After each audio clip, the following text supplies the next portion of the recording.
চলন এটা কি চলন তো চলন থাকলে কি হইব চল হইব এইবার শব্দ যদি কি উচ্চারণ হইছে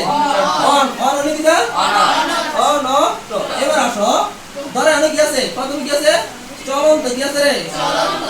চলন তো আছে চলন তো থাকলে না কি হইব চল চলন তো থাকলে কি হইব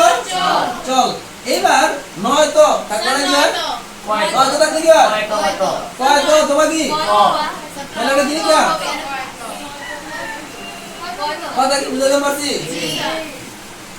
এবার চলিত কি আছে রে চল আর শিখালি চলিত থাকলে কি হয় কি হইব চল প্লাস তো কেন হইব আছে কি আছে তো আছে কেন কি হইব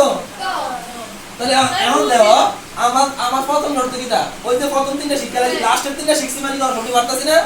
আবার যখন আমি পুরো শিখালাম তাহলে প্রথম নাম কি করব তাহলে আমাদের দুই কথা হচ্ছে যে এই যে নামগুলো আছে একটা দুইটা তিনটা চারটা পাঁচটা ছয়টা সাতটা